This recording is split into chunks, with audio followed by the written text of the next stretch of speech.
Good morning. I'm Roger Handberg, United States Attorney for the Middle District of Florida. As the United States Attorney, I have the privilege of serving as the Chief Federal Law Enforcement Officer for 35 counties in Florida. Combating violent crime is a top priority of me and my office.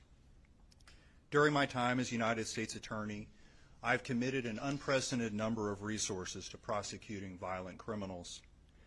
We have seen the results of those efforts, especially here in Orlando.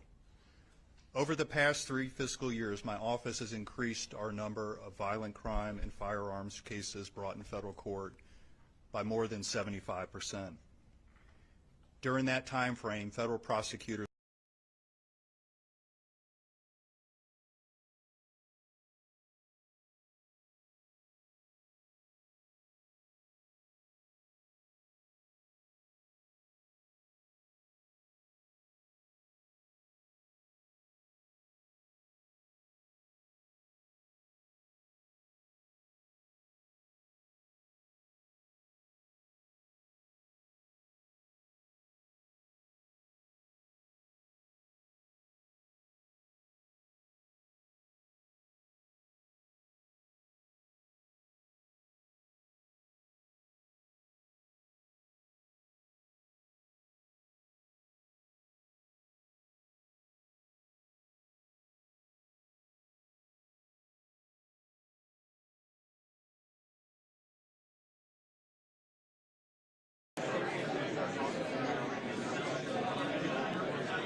Nice to meet you. What? I'm a big fan of your work. It's cool seeing you out here. Yeah.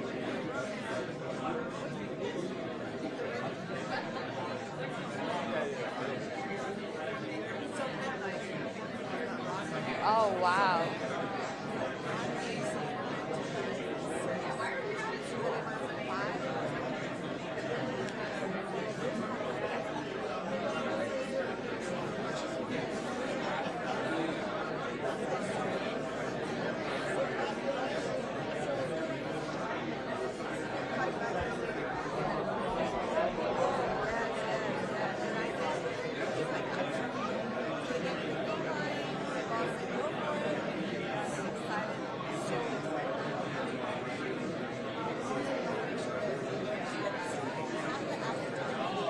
It's our job.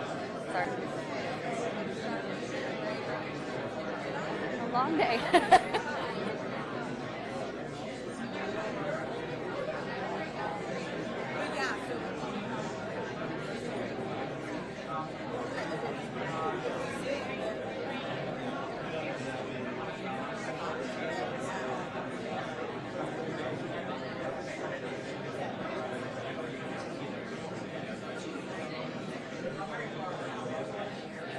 I don't know.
What's your name, right? Sabrina. Sabrina, I'm Scott Peeler. Pleasure to see you. Nice to meet you.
back on. Yeah, so don't even stress about that.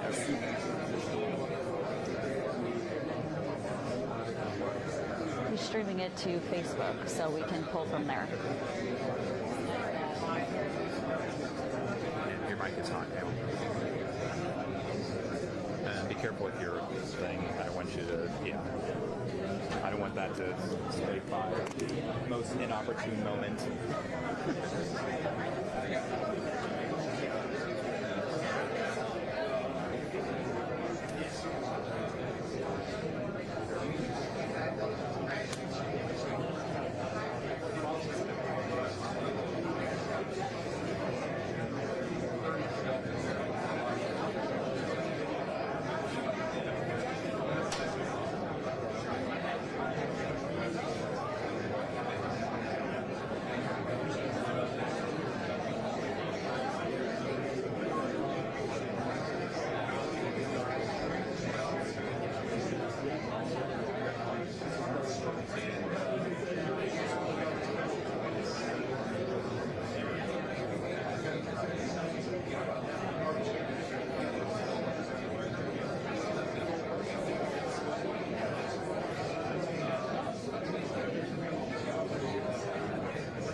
coming out, it looked maybe from here. Yep. I'm on a, I'm showing that door. Just waiting to see.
They do come in that door.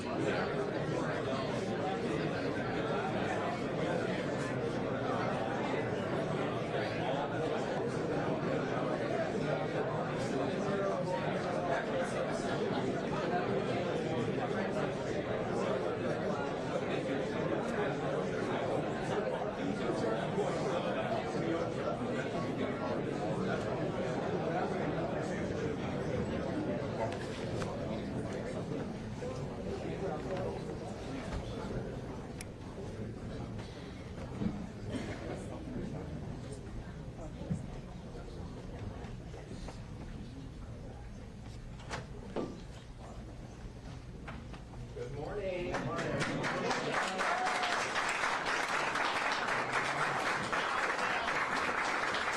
Yeah, thank you. Thank you so much. Thank you. Great to be back in Central Florida. Thanks so much. It's a beautiful day, and we've got a pretty important announcement to announce the appointment of Florida's next United States Senator. And these are always significant appointments, but I think right now, appointments like these are more significant than ever. This is a time for action and a time for Washington, D.C. to deliver results to the American people. There are no more excuses for Republicans. We can't choose the easy path here. We must be able to do what it takes, make the hard decisions necessary to usher in a revival of the American experiment. Now, President Trump's election was remarkable, and he earned a mandate for change. And yes, the results themselves, winning the popular vote, winning the swing states, was certainly something that's noteworthy. But what was more noteworthy is no candidate has ever had to endure a flurry of bogus prosecutions and 2 assassination attempts and having the entire legacy media apparatus doing everything they can to prevent his return to office. So we as Republicans cannot squander this opportunity. And that means we need a Congress, both the House and the Senate, that will rise to the occasion and make history. No more business as usual in Washington, D.C.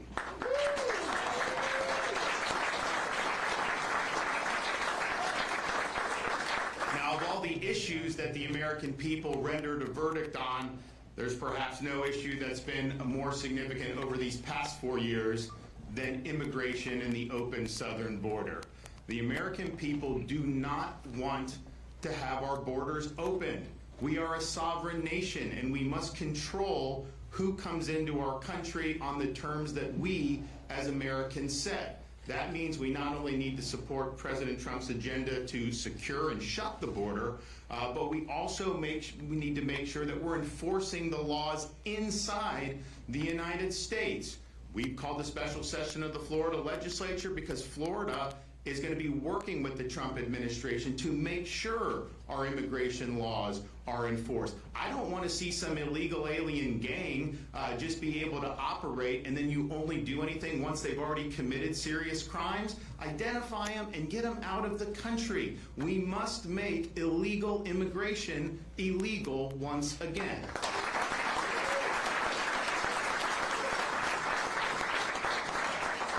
The other issue that clearly animated voters' momentous decision in November is the economic crunch facing people all across the United States of America. This economic crunch is government-induced. We are currently now, thanks to federal policies, locked in a vicious cycle of deficits, debt, money printing, and crushing inflation. We need Republicans in the Congress to stop this spending spree once and for all. Downsize the federal government, eliminate wasteful programs, abolish certain agencies, and empower the states to take over the functions that our founding fathers originally intended. Florida has shown that this can be done.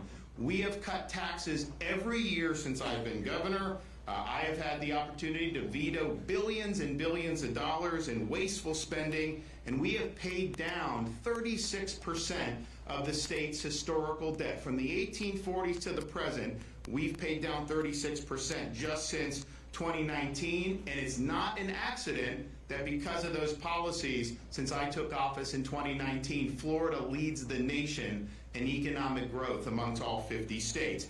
We've shown it can be done. They need to get it done.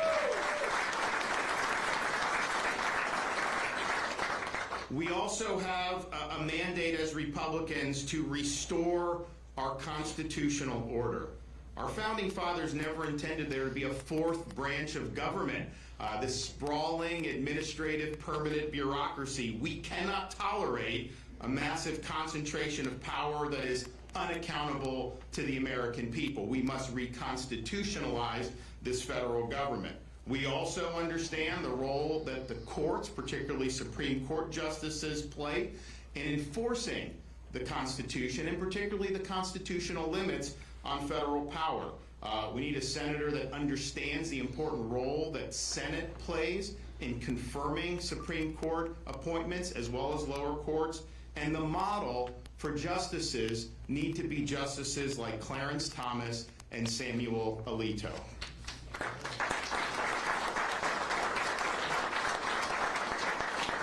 Finally, Republicans must fight the woke agenda and they must defeat the radical left. Florida has fought and won against the woke agenda. We have won time and time again against the political left, and right now the Democratic Party in this state lies in ruins, and we are a solid Republican state, which people didn't think was possible even 5 years ago. At the national level, we need to rid our institutions, federal agencies, universities, corporations, of the pernicious woke ideology and woke agenda. We need to restore common sense, and we need to restore our society once again. Now, in appointing a U.S. Senator, I initially put out several different criteria. One, I want somebody that's going to work with President Trump to deliver on the mandate he earned from the American people. I want a senator that's going to be willing to lean in against the excessive spending and cut spending and stop the inflation. I want somebody that understands that the federal bureaucracy is run amok. And we need somebody that understands the fight against illegal immigration, is willing to shut the border, and importantly, make sure any legal immigration to this country is putting Americans first. Can't be bringing foreigners in to displace our own people in key positions. Amen. So this is something that I thought about long and hard. We did a lot of research. We got a number of great candidates throughout the state of Florida, and many of them, I think, could have done a good job. But the final criteria I used was, because you can say all those things and say you stand for it, I wanted somebody with a demonstrated record of delivering results on those important issues. Talk is cheap. We need people that have demonstrated fidelity to these principles with their actions. So that is why today I'm proud to announce that I'm selecting our Attorney General, Ashley Moody, to serve as our next U.S. Senator.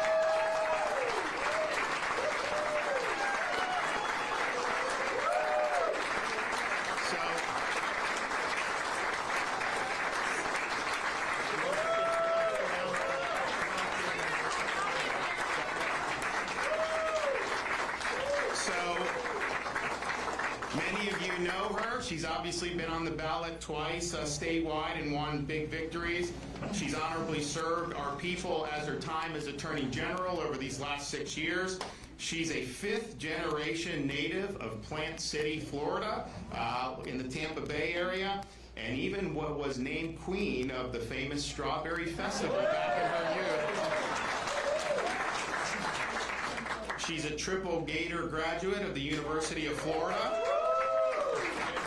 And she's built an impressive resume as a commercial litigator and as a federal prosecutor. When she was an assistant U.S. attorney here in the Middle District of Florida, she handled gun and fraud cases. Later, when she was in the Tampa Narcotics Division, she was recognized for her prosecutorial excellence by federal agencies. In 2007, she became Florida's youngest circuit court judge at the tender age of 31, where she championed initiatives for at-risk children and expanded access to legal representation for vulnerable Floridians. And that's all great, but really where the rubber heats the road is once you get an opportunity to serve statewide in the state of Florida and be the Attorney General, are you just biding your time, or are you making the most of it to deliver big things for the people that sent you there? And I'm happy to say we've had an Attorney General who has been somebody that has acted time and time again to support the values that we all share, whether that's illegal immigration, opioid and fentanyl crisis, human trafficking.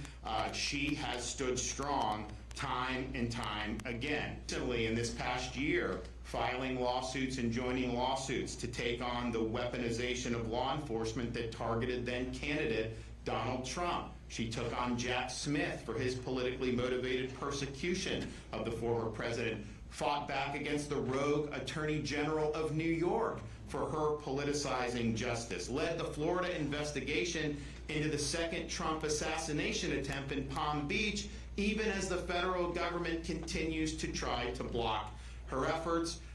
She's been a national leader in fighting the Biden administration on many different fronts, including on immigration. She's not only filed more than a dozen separate lawsuits, but she's actually won against Biden with his reckless border policies.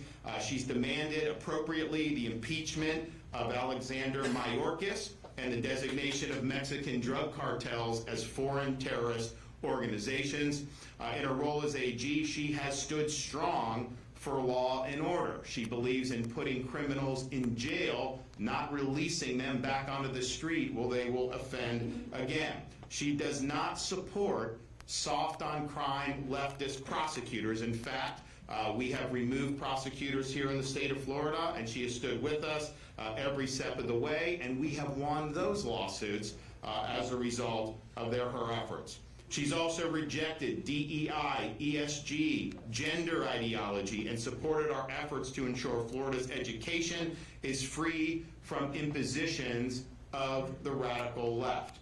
When COVID was raging, few were willing to stand up across this country. We in Florida established our state as a beachhead of liberty, as the free state of Florida, and she was with us every step of the way. We beat the Biden administration that had continued to keep our cruise lines closed, and we liberated the cruise industry because of her lawsuit. We also beat Biden on the employer vaccine mRNA mandate, which was going to have people lose their jobs if they didn't take this shot at medical freedom. She was also a staunch opponent and helped us defeat Amendments 3 and 4 in the most recent November election.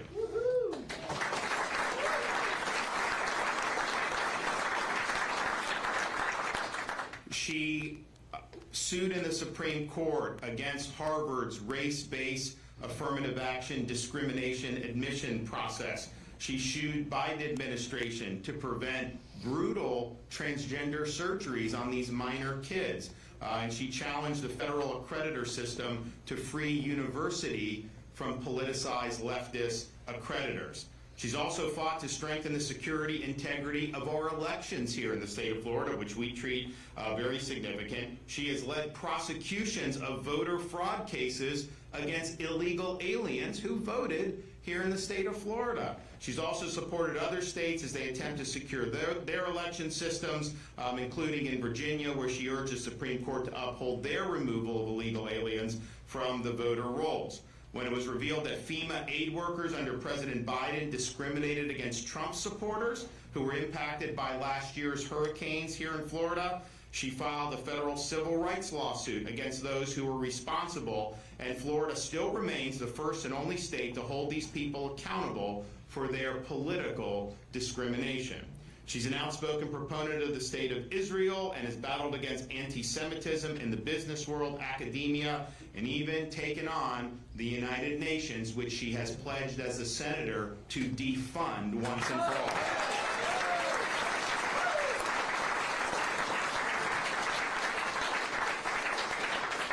She has fought against overreaching federal agencies like the ATF, the EPA, and the FDA to protect the rights of law-abiding Americans and to prevent bureaucratic entities from encroaching on our God-given freedoms. And then when it comes to our nation's foremost adversary, China, Ashley has been integral in our state's effort to defend Florida against Chinese influence. She defended our laws preventing China from purchasing land in the state of Florida. She worked with the Florida Pension Fund to divest state holdings from China and Chinese companies, and she opposed China's ability to spy on Americans through the use of social media apps. So in every major battle we have had since I have been governor, she has been with us every step of the way. It's not just talk, it's results. And these results are very, very important. And she understands the gravity of the moment. We may not have an opportunity like this in the near future. This is a once-in-a-decade, maybe even once-in-a-generation opportunity. In this current Congress is ultimately going to determine whether we do usher in that revival of the American experiment, or is it just going to be status quo, passing the buck, and nothing ever changes. So I'm pleased to be able to introduce to you for her first words as the senator appointee from the state of Florida, our Attorney General and your next United States Senator, Ashley Moody.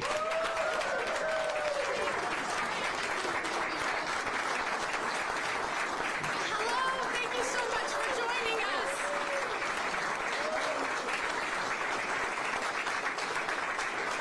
In true governorship fashion, he gave me a mere couple of hours to figure out what I was going to say to you. But that is because he is deliberate and takes nothing lightly and understands the importance of this role. Governor, I want you to know I will not let you down, I will not let the citizens of Florida down, and I will not let my country down. You know that I met this very eager, passionate guy who wanted to be the governor of Florida and said if we go in there and we implement conservative policy, if we scale back, make sure we return this to a limited government, we will prosper. And look at what Florida has done since. We lead the nation in net and migration, new business formation, and law and order. I can go on, and it has been at the leadership and direction with this guy right here. And I am proud not to just say I have fought alongside you for 6 years, but I'm proud to call you a friend, and I am very honored with this nomination. Thank you so much. I will bring the same persistence and passion and tenacity as a United States Senator that I have brought as Florida's Attorney General.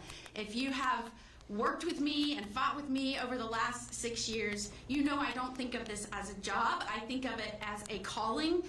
Every day I go to work, every decision that I make, every person I hire, I do so with the understanding that the people of Florida gave me this opportunity, and I want to deliver on what I assured them, and that was we were going to protect their rights, we were going to protect the autonomy of this state, we were going to protect our communities. And I believe that we have done that, and I think we have to take that same direction to the United States Senate. This guy used to be in Congress. And he says to me, and has said to me, I don't know why anybody would want that job. I said to him, I kind of agree with you, Governor. I don't know if you can tell, but I'm pretty energetic. I like to get things done, focus on problems, solve the problems, deliver those to the people that hired you, your bosses, the citizens. And there's a lot of deadlock in Washington. And then I thought more about that. And I thought, if every person with the same energy, the same love, the respect for our founding principles, the ideals on which this country was built on, if every person like that with that personality said, I don't think I'd like serving in Congress, then we'd never change that culture. And so, you're probably right. I probably won't like it. But I'm ready to show up and fight for this nation and fight for President Trump to deliver the American First agenda on day one.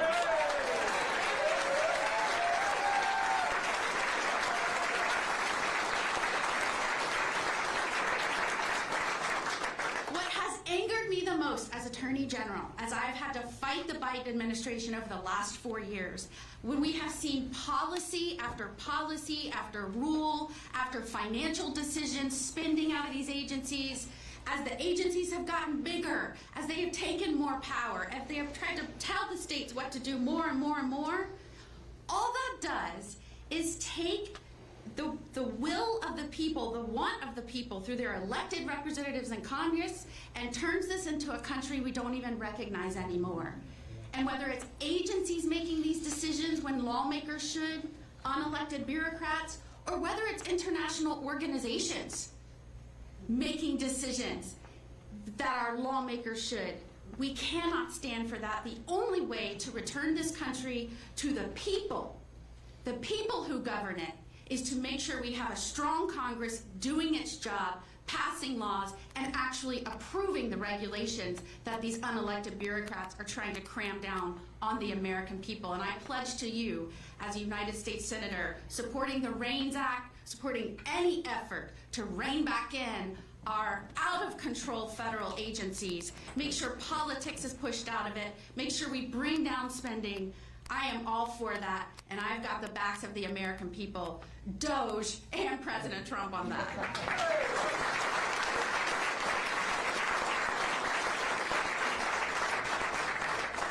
I am driven by many things in life. I will bring the influence of many things in my life, my experiences certainly, but I am driven by my faith in God, first and foremost.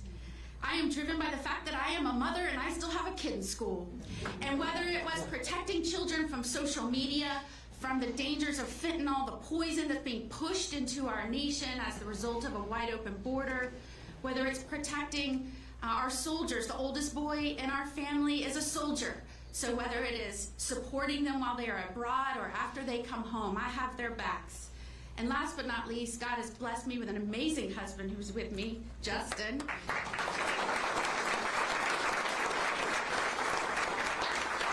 When I told him I wanted to leave the bench, now mind you, I may be the first senator, Governor, I don't know if this went into your plan. He was most excited I'm a trained accountant, so I can shrink the bloat of the federal government. But I also served over a decade in the judiciary. I have now served in the executive branch. I may be the only United States Senator that is now in my third branch of government and bringing all of that with me to the role.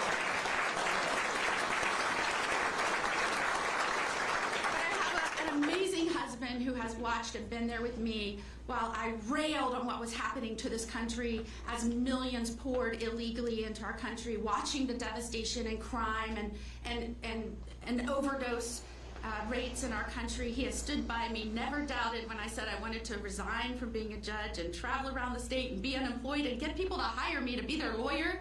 He said, I've got your back. Partly because he's my husband, partly because he's a law enforcement officer and he knew he needed someone as the top cop that had their backs. So, to my husband, law enforcement officer, and my new family of law enforcement that has been with me over the last 6 years, you better believe, as a United States Senator, I will work for you, those that stand on that thin line between chaos and order, between safety and crime. I have got your back. I've got your six. And we will all work to protect the American people and make all of our cities and states stronger and safer together. And so I have one message right now to President Trump and to my new colleagues on the United States Senate. America first. Let's get it done.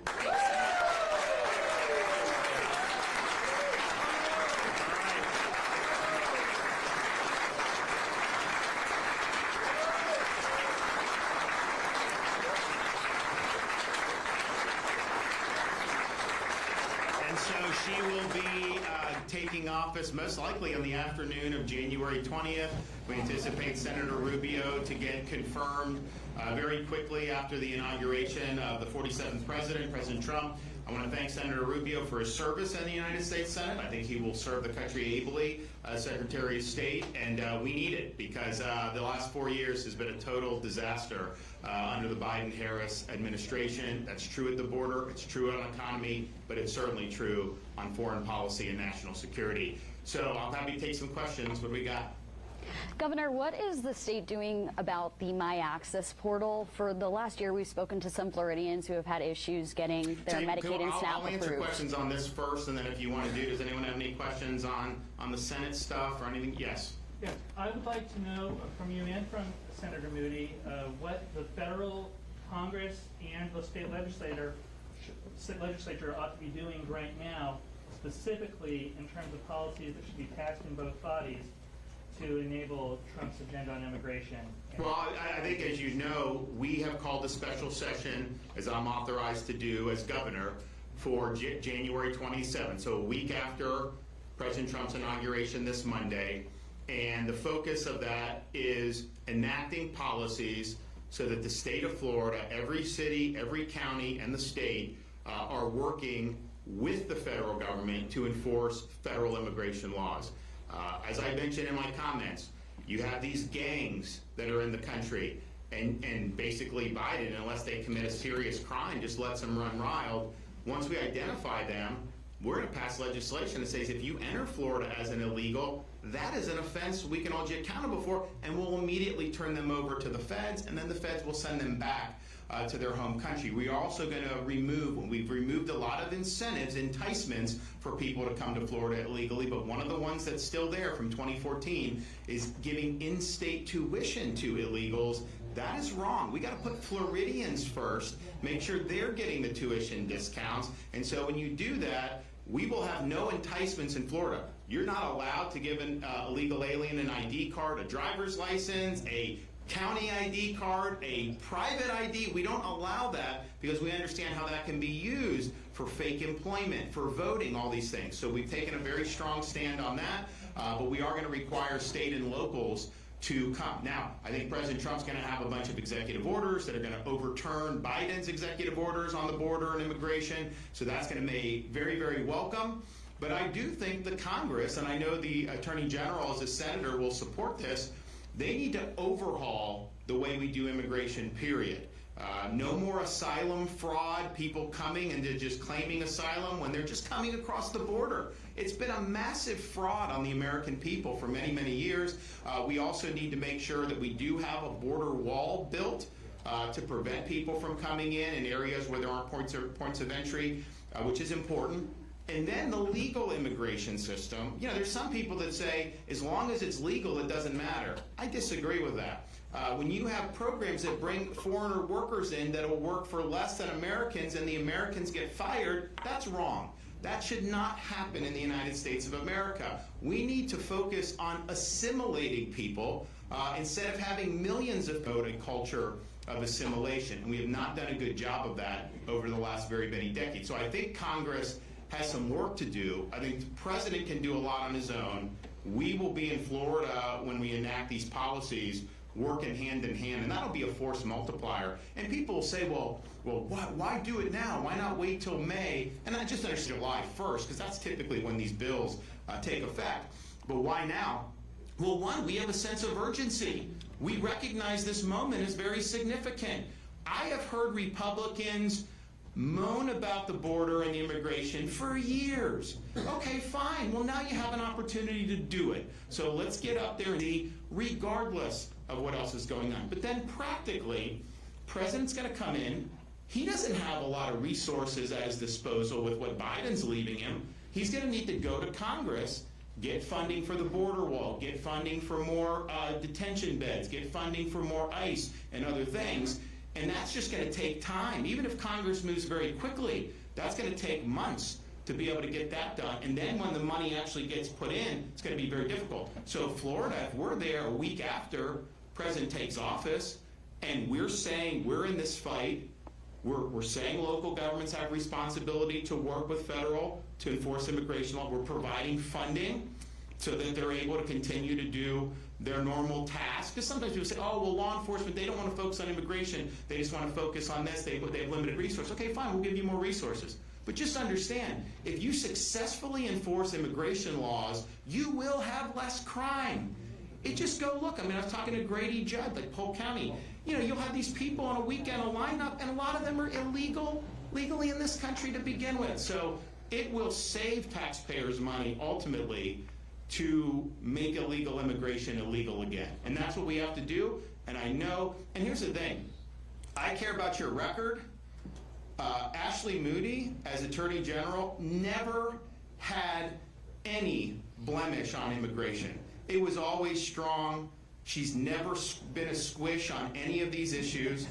And it's important. I mean, that's the part of the problem. She'll go up there and she'll be part of the enforcement caucus, not the amnesty caucus. And that's what we need.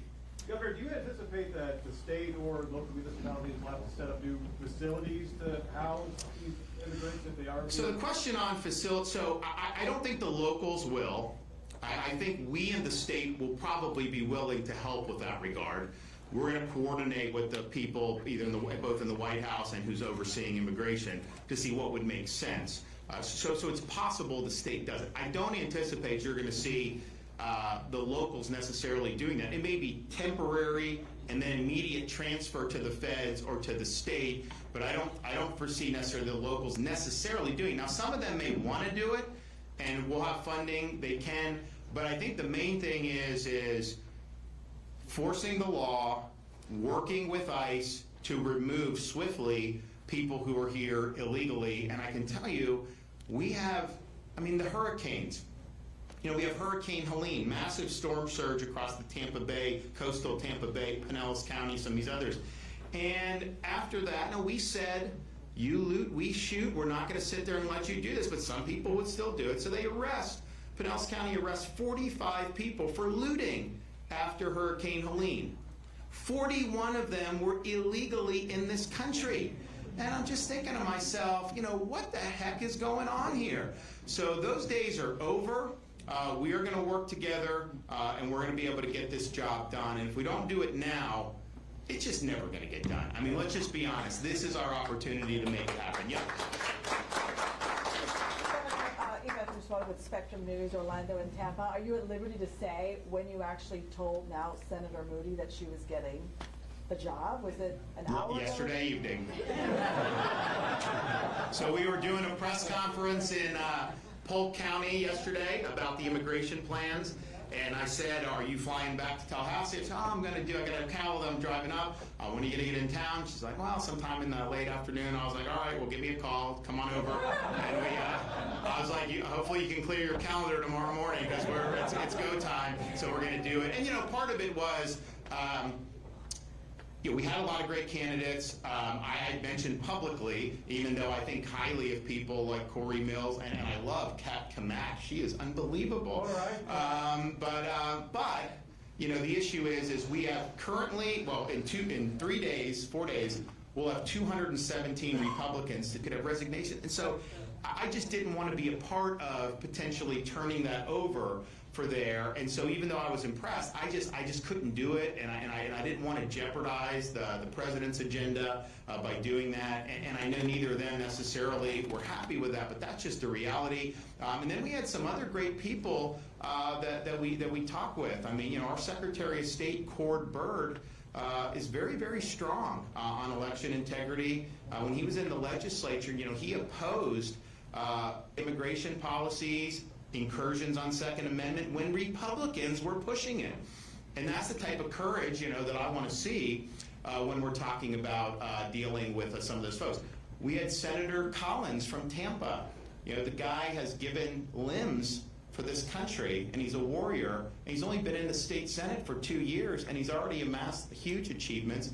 So I think they're all going to do very well in the future, and so I was impressed. And we also reviewed many other people, too. Those were kind of the last 5 or 6 that I think were in the mix. But ultimately, I can get a binder on somebody, I can watch some of their interviews, whatever, but I've also been alive working for 6 years alongside the Attorney General, and she's never let us down once. Not one time in 6 years. And that matters to me.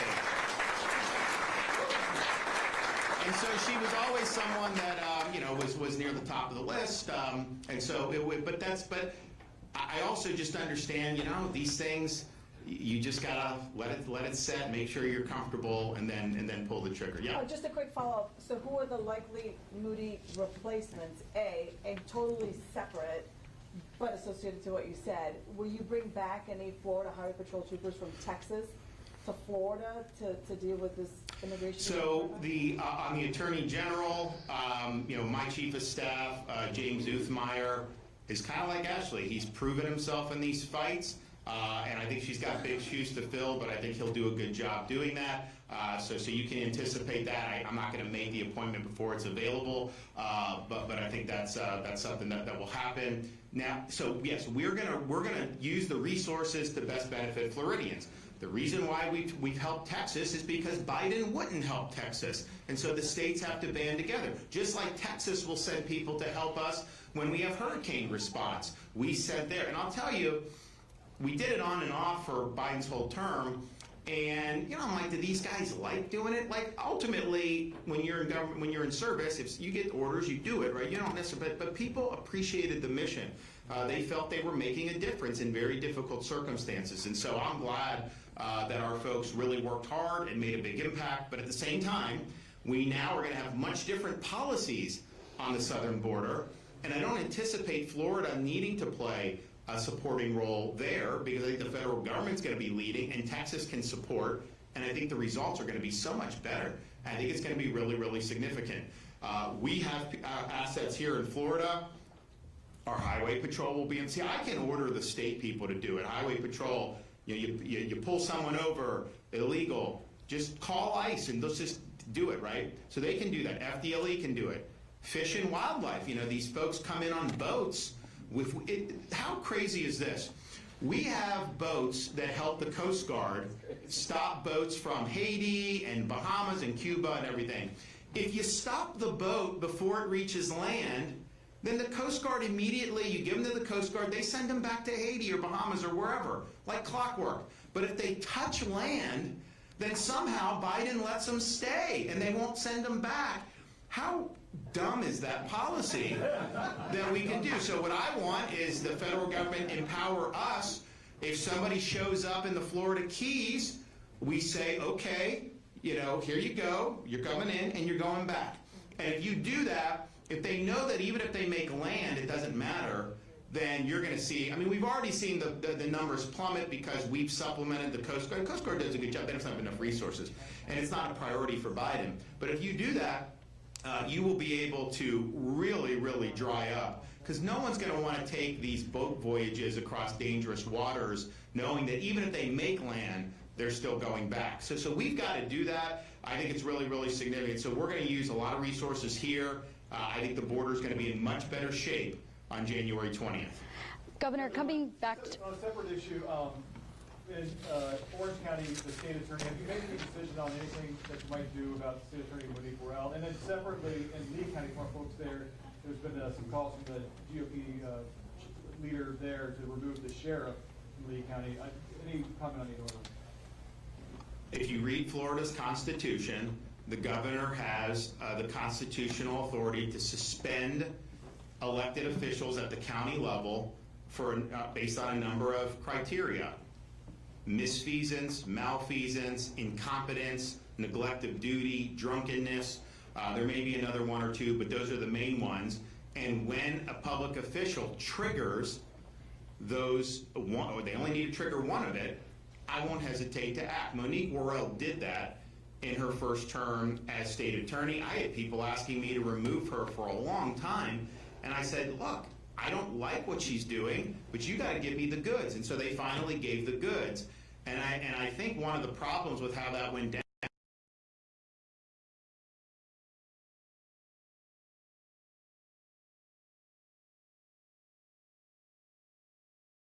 they just skate through, and she could say, oh, I was unjustly suspended. But if you go in front of the Senate and they convict you, then that's the end. So I hope the Senate, and I'm going to talk to the Senate President about changing that rule. They can still delay if they need to, but I think they've incentivized these people. Andrew Warren went to court for like 2 years, and he lost. We won that, but he never went in front of the Florida Senate. And yes, he got voted out of office, or he got voted down when he tried to run again. But a lot of that is because Hillsborough County is now a nominally red county. This judicial circuit is blue. So in a presidential election, if you have a D next to your name here, there's not many places in Florida that's true anymore, but here you have a benefit, right? And so she was running against the incumbent that was not affiliated with a party. So in a partisan race, whereas if the Senate had acted, I think it's going to be different. So now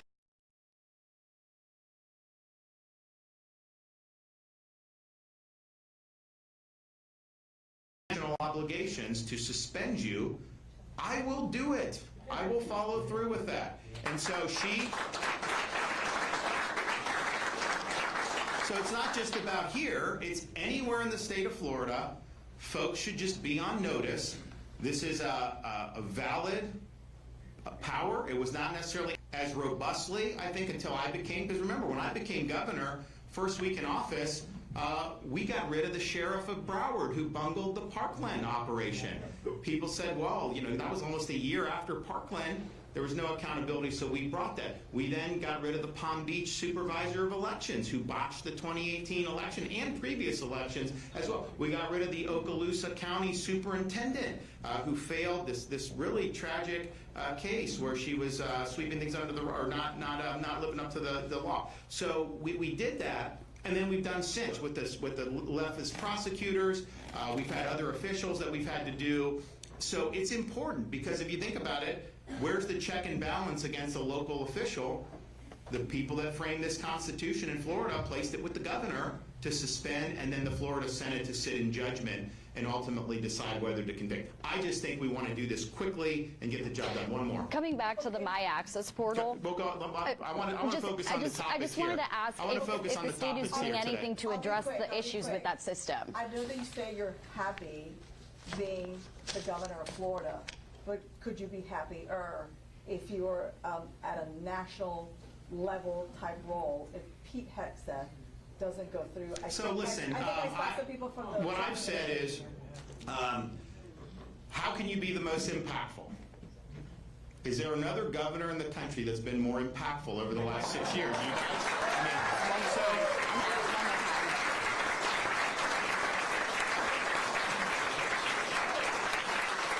And you know, it's not just the governor. I mean, the Attorney General's been there. We've had some great partners in the legislature. Done a lot of great things, you know, sometimes it's been smooth, sometimes it's not been so smooth, but eventually we land the ship and get things done. And that's true whether it's look at what we've paid off for state debt. We have the lowest per capita state debt in the entire United States of America. The federal government could follow that, we'd be in much better shape. We've enacted policies to combat rioting and looting and everything you saw in the summer of 2020. That does not fly in the state of Florida, and we back the men and women of law enforcement in a really, really big way. We have universal school choice, so parents can send their kid to the school of their choice. We have more school choice in Florida. If you just looked at Florida school choice, we have over a third of the entire country's school choice participants, which is phenomenal. We also, and we used to say Florida is where woke goes to die. We killed things like ESG and woke agenda. We got it out of our schools, and people know that stuff's just not going to fly in the state of Florida. We also stood strong when very few were willing to during the most hysterical days of COVID, When I was saying that I ordered the schools to remain open, oh my gosh, what the flack I got for that. Are you kidding me? Teachers union suing us, trying to get the schools closed, all these things, and yet people will come up to me to this day and make our kids needed to be in school. We did an executive order because the legislature at the time wasn't willing to legislate. We banned forced masking of school children in the state of Florida, and that was very controversial at the time. Now it's something that's good. And if it wasn't for Florida during COVID, this country would not have recovered. We wouldn't have gotten out of the lockdown culture. We're the ones that broke the back of the Fauciism that was in this country. And that was a very important role for this state to play. Election integrity, we've led the nation in election integrity. On issue after issue, we've delivered big results. So ultimately, it's, are you making a big impact for the people that you represent? I'm not saying Florida governor is the maximal you can possibly have in elected office, but it's pretty darn close when you look at that. And so we got more work to do. Fortunately, we've been able to accomplish whatever I promised to do, I've done, and then some. So we're basically playing with house money at this point, and that's great. And we're going to do more, and we're going to keep having fun. But you know, I kind of got a kick out of people speculating, like, will he appoint himself to the United States Senate? And I'm like, for anyone that spent 5 minutes with me, I don't think there would be much speculation that the answer to that would be no. But it was not something that I think is, so we'll hold the fort down here in the state of Florida. I think we can be very helpful to help the president's agenda. I think we can play a good supporting role when senators like Ashley Moody are fighting for us, and we can be there in support for some of those policies to bring power back to the states. But this is really, really significant. You know, we basically have an experiment ongoing in this country when people vote with their feet. And if you look over the last many years, we've been the place people have come to. Even 23, when, you know, you had, or 23, 24, you know, you had illegals leaving, which was good because of our policies. But you know, you had a lot of people that wanted to come, and we've continued the economy and all these other things. So it's really, really positive. I think we can be very, very supportive in a variety of ways of what's going on there. But I've never asked for anything, and I'm not in a position where I'm being offered anything. So we'll keep the fight going. We look forward. I'll be up at the inauguration. You know, we got to figure out. So they're going to vote on Rubio. Maybe I have to stay around to help Ashley get sworn in the Senate that afternoon. I was planning on not doing the balls because they have the national championship game that night. And you know, my son Mason, he was in the first round of the college football playoffs. He got 3 of the 4 games right. In the next round, the quarterfinals, he got 3 of the 4 right. The semifinals, he got both games right. So now we have Notre Dame, Ohio State, and the First Lady prodded him on his decision, and he said he's not ready to make a decision yet on that. So when we get one, we'll put it out just in time for you guys to place your bets. But I think the problem that he's having is, so he is a huge Florida State fan. I'm not going to tell him that Ashley went to Florida because, and it's not anything Casey and I have done. I mean, I didn't go there, Casey didn't go there, but we're in Tallahassee, right, as a family since I got elected, and he goes to games, he does all this. So he's like really, really passionate. So we went to the Notre Dame game in South Bend, Florida State and Notre Dame. And for those do we have any Florida State fans that are willing to admit on that? They lost by 50 to Notre Dame. And so that wasn't good, but, you know, he got to go around campus, he saw Touchdown Jesus, he got to go to the field, he got to do all that. So I think he kind of likes it. So I think but he's only in first grade, but he's smart, he knows sports. And so I think he really wants Notre Dame, but I think he's watched Ohio State, particularly their first 2 games in the playoffs, and they didn't do as impressive against Texas, but they were still pretty strong. And I think he's just worried that if he goes with his heart, or does he go with his head? And I think his head's pulling him to Ohio State, but I think his heart's pulling him to Notre Dame. And so if he comes to a decision, we'll make sure to disseminate that very quickly. Thanks, everybody. Governor, we've been trying to ask questions for about a year now. We're trying to just get answers for people.